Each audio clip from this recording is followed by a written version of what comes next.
the intel agencies were extensively running an extortion operation on a lot of high-profile politicians through Jeffrey Epstein. You talked about flying on his airplane before. Is there anything else you could tell us, since there's individuals like Cindy McCain that have come out and talked about how everyone knew what he was doing, he was hiding in plain sight, that people were afraid of him. Is there anything else you could tell us, as there's some speculation about some people saying that you might be getting extorted potentially yourself? No, I mean, I've been very open and frank about my experience with Jeffrey Epstein.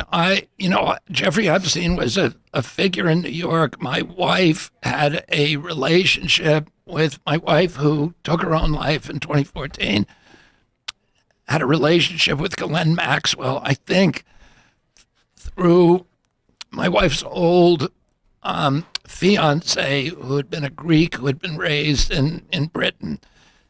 And on one occasion in 1993, either she asked or Glenn offered her a ride. My wife wanted to go down to visit my mother on Christmas with our kids.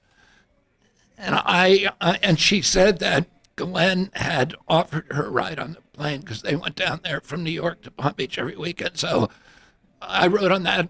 We were on there. I was on there with my wife and my children, 2 children. I think Mary was pregnant at the time. And then I took a second plane ride, I think a year later. We went to South Dakota for the day to do fossil hunting. And this was 13 years before anybody knew anything about Jeffrey Epstein. To me, I didn't know anything about him at that time. I had a conversation on that airplane that made me think that, and I saw him do something on that airplane ride to South Dakota that made me think that he was a very bad person. What did you see? See, this is what we were just talking about this when you were in the bathroom. There's a lot of accounts of people saying he did really awful stuff. Well, why don't we hear what he said? Yeah, I know, and I'm leading up to it. Well, I mean, it's kind of gossipy, but I was asking him how he made his money. And he told me, because he said that he had been a math teacher at Dalton, which was a school I knew about in New York. I don't know much about it, but I know it's a school for wealthy Bill kids. Barr's father put him in there. Right, come on. Yeah, so he told me a story that seemed to me not credible. He said he was, and I said, okay, because I knew he owned a city block in New York, and that he was, to me, the only thing I really knew about him was he was the money manager for Les Wexler, right, who owns the Limited. And that's all I knew about him at the time. And of course, he's a big shot at New York. He goes to the Robin Hood dinner, which is, they raised $40 million in a night, and he was one of the big donors there. So people knew him. If you went out, you could see him, Anyway, I asked him, how did you, go from being a math teacher at Dalton to, having all this money? And he said that he'd been approached by some Chinese businessmen, and that they had been ripped off by a con artist in the United States. And they asked him to find the con artist. And he succeeded in doing that, and that led to other opportunities. That's what he told me. Wow. And that made me think that he was lying. Yeah, of course. So, and then I asked him about a stock. And this is the first time I've ever met him. And he said, I never invest in stocks unless I have inside information. So I'm an attorney. I was a district attorney. And he says this to me. And, so it's a weird thing. Yeah. Do you think he felt untouchable? What? Like he said that to you knowing that you were a district attorney. He's like, I wasn't at that time, but, it's an odd thing to tell me. yeah.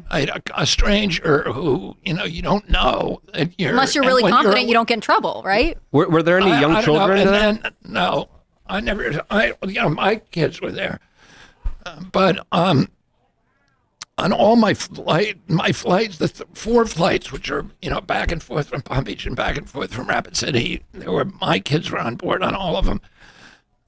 But then we touched down we were supposed to go from Rapid City to New York City. And instead the plane landed in Chicago, which was unannounced, and he never told us he was landing in Chicago. And he said, when we landed in Chicago, and I'm looking out and saying, this is not New York, and I didn't recognize it because it wasn't O'Hare. It was the other little airport. Midway. Yeah, Midway. Really? Yeah.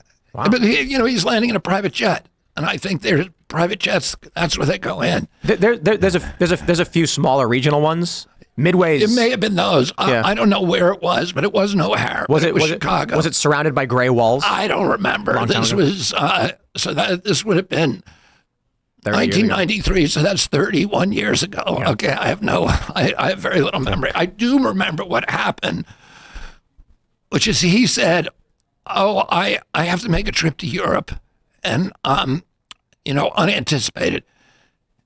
And he gets off the plane, and there's a beautiful,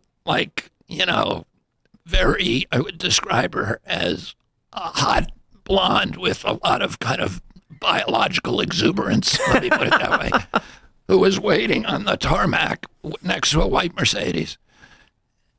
And he goes down the stair and gets into the Mercedes, and then he went over to, he drove over to another jet, private jet, and got on there. And Glenn said nothing, but she was just sitting there crying. Whoa. So, I just thought this is a very bad guy. The plane didn't take you home then? Yeah, and then we back took home. off and went home alone. So him lying was the awful thing, or did he do anything else that was awful? Well, I mean, he was this woman who we assumed was his girlfriend, and he was, treating her sort of, horrendously in front of us, and that seemed to me very, very cruelly, coldly. So I thought from then on, I thought he's a bad guy. We were honored to have Dr. Ron Paul on our show last year. He said the CIA killed your uncle. Do you think so? Yeah. Why? Why do I think that? No. Like, why did they? Why would? I mean, I think. I mean, it's pretty well documented. Yeah. I just mean to open up the conversation. What I would say is, if you have, there's 100 books about my uncle's assassination. The best book, which is an extraordinary distillation of probably 1 million pages of documents, and also the many confessions of people who were involved in the murder. I mean, the CIA is still blocking the release of documents, not only in the murder but in the cover-up. But the best book is a book called The Unspeakable by James Douglas, and it's a riveting book, but it's also he's a scholar, and it's an extraordinarily well-documented history. And are you asking why they killed him? Yeah. The group that killed him was a group from the Miami station, and they were angry at him, beginning with his failure to overthrow Castro, and they were angry with him because he was pulling out of Vietnam. He had signed an executive order bringing all troops home from Vietnam by the beginning of ~65. This was related to Operation Northwoods?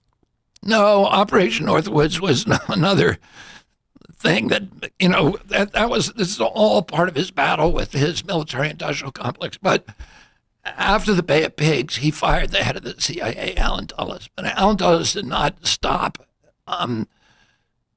being involved with the governance of the agency after that. And then when my uncle was killed, Alan Dulles got himself put on the Warren Commission. And in fact, he was running the Warren Commission and steered all the Warren Commission investigation away from the CIA. And then either way, this isn't a conspiracy theory. This is when Congress investigated, the House Select Committee on Assassinations investigated my uncle's death 10 years later. They said, yeah, it was a conspiracy. And most of the people, all but the senior counsel at that time, Bob Blakey, all the junior counsels believed that it was the CIA, and particularly this group, E. Howard Hunt, David Atlee Phillips, Bill Harvey, who ran the Miami station, and David Morales, and then operating with mobsters were Sam Giancana, who were from the Chicago outfit, Santos Traficante, who ran the Tampa and family, and then Carlos Marcello, who ran Dallas and New Orleans. And my father prosecuted all of them when my uncle was president. They all had casinos in Havana, and they were working hand in hand with the CIA on the assassination of Castro. So they were people who were, they were partners with the CIA and trying to murder Castro. And part of this, the program is called Alpha 66. Was that in any way related to the story of the film Casino? You're familiar? Where the crooked mobsters in Chicago? A lot of the mobsters, the mobster who was the liaison between between the CIA and Bill Harvey was the guy who was directing this program, and the mob who got the three families involved. His name was Johnny Roselli. And when he was subpoenaed by the committee, by the House Select Assassination Committee, he was subpoenaed once he testified, but then they brought summons him back to testify. And he was murdered on his way to testify, and he was cut up into small pieces and then put in a 55-gallon oil drum and was found floating 2 days later in Biscayne Bay in Miami. And at the same time, Sam Giancana, who was the head of the very, very powerful mobster who my father had prosecuted, and who I actually sat in a hearing room when I was 5 years old, and watched him take the fifth, I think 127 times, when my father was interrogating about a month before my uncle became president. My father was ridiculing him and saying, "You're laughing like a little girl, you're giggling like a little girl." So they hated each other. Wow.